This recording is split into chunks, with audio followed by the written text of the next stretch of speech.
Días, bienvenidos al curso de biología, quien les habla el profesor Elmer Flores Ochoa. El día de hoy vamos a hablar acerca de la ciclo celular.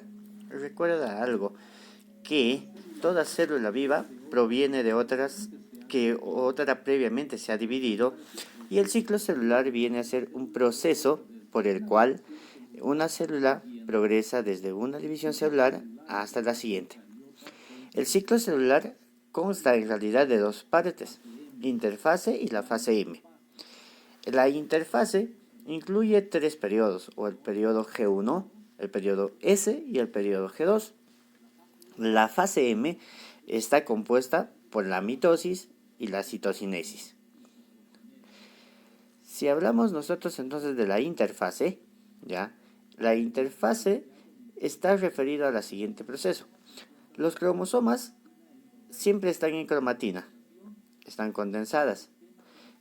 Por ahí podemos observar una célula diploide, o sea de 2M, que tiene dos pares de cromosomas de homólogos diferenciados por colores. Mira, podemos hablar el medio moradito y un verdoso. Ahora, estos van a ser homólogos porque son semejantes.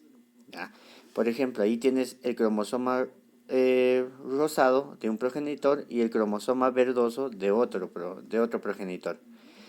En la fase G1, la célula empieza a una transcripción y esta va a aumentar su masa y el tamaño respectivo.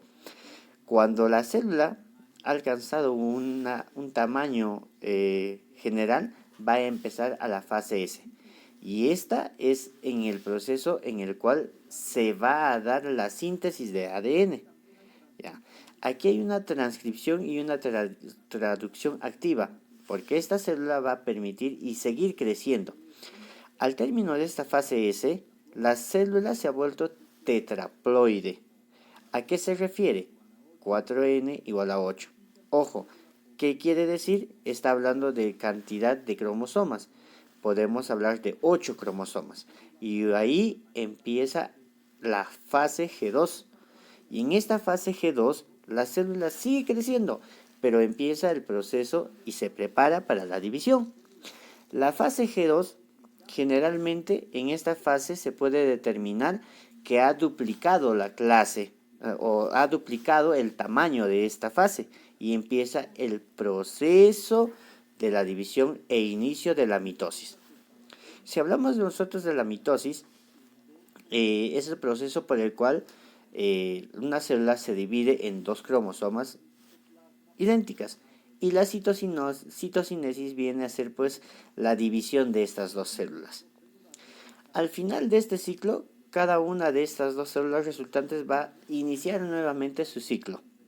Como por ejemplo hablaremos del proceso de, por ejemplo, hay algunas como las neuronas, los eritrocitos, estas se hablaba de que no podían reproducirse, no podían su mitosis. Por lo general se habla de que la neurona está en el periodo G0, en el cual se queda estable, pero se tiene referencias de que se puede reproducir en unos 150 años.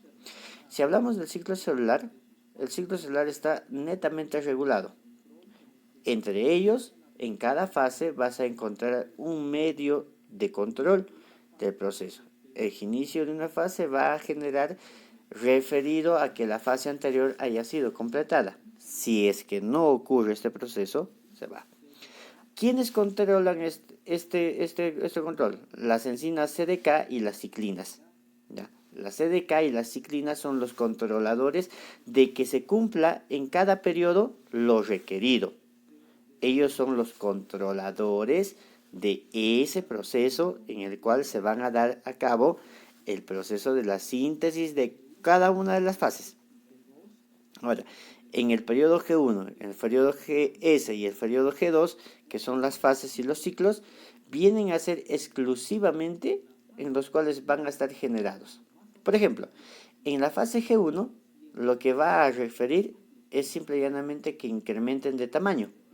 En la fase S, tiene que verificar que el ADN se haya reconstruido y esté completamente sano.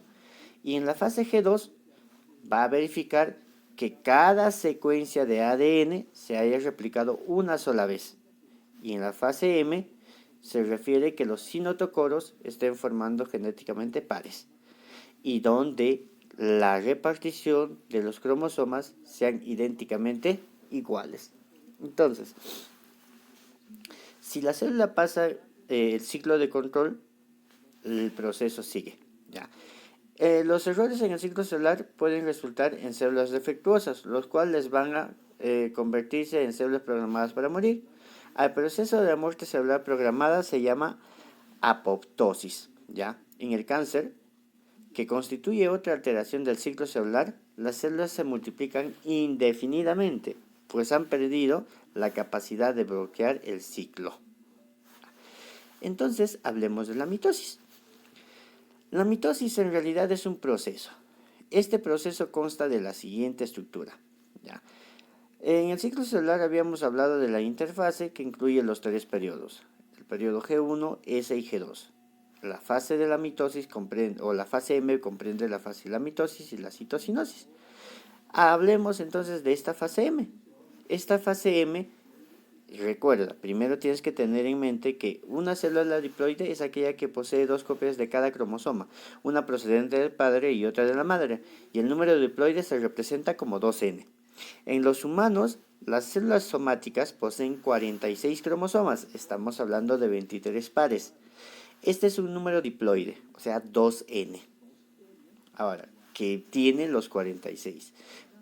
Ahora, en cambio, en células sexuales o los gametos tienen solamente un conjunto de cromosomas, que son en 23. Por eso se habla, el número haploide se representa como N, por eso se habla de carga genética incompleta.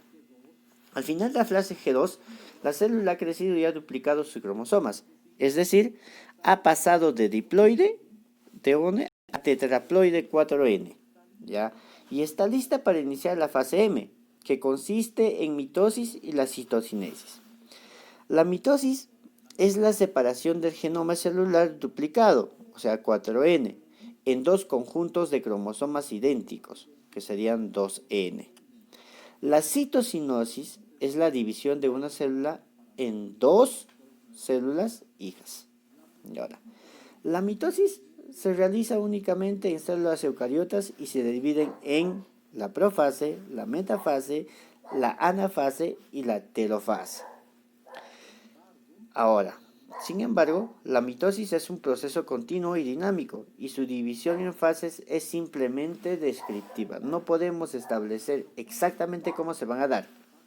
Por ejemplo, en la profase, los núcleos se compactan lentamente y se estructuran los cromosomas. Cada cromosoma ya está duplicado y consiste en dos cromátides hermanas unidas por la proteína coesina. Los dos centrosomas se desplazan hacia los polos opuestos de la célula y desde ahí organizan los microtúbulos que forman el uso acromático. En la profase, la membrana nuclear se fragmenta. Algunas proteínas se unen a los centrómeros y forman los cinetocoros, unido a cada cromátide. Ahora, los cinetocoros se unen a los microtúbulos y los cromosomas comienzan a alinearse. Es ahí donde se da hablaremos de la línea de la placa ecuatorial.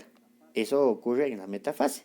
Ahora, los citocoros y microtúbulos de uso alinean a los cromosomas en la placa metafásica, o sea, la placa ecuatorial. Aquí hay un punto de control del cinetocoro, ordenado por pares. La célula se asegura de que en la transición de la anafase, las dos copias de cada cromosoma se dirijan hacia los centrosomas opuestos. En una anafase, la proteína separina va a liberar la coesina y las cromátidas hermanas se separan. Entonces, los citocoros van a remolcar a los cromosomas hermanos, que ya no son cromátidas hermanas, hacia los centrosomas opuestos, guiados por los microtúbulos del uso acromático. Ahora, la telofase parece el proceso inverso de la profase y la prometafase. Se forman nuevas membranas nucleares a partir de los fragmentos de membranas nucleares parental. Los cromosomas se desempacan y los nucleosomas se extienden parcialmente. Las fibras del uso se dispersan. La citocinosis es un proceso por el cual en general empiezan simultáneamente con la telofase y técnicamente no es parte de la mitosis, sino un proceso accesorio en el que la célula se divide en dos para complementar la división celular. Ahora, en células animales, un anillo de proteínas actinas contrae la membrana celular en el plano medio, en donde estaba la placa metafásica, y divide la célula en dos células hijas, con cada uno un núcleo respectivo. En células vegetales, lo que va a ocurrir es una síntesis, ¿ya?, de pared celular entre las dos células hijas, realizando la división celular.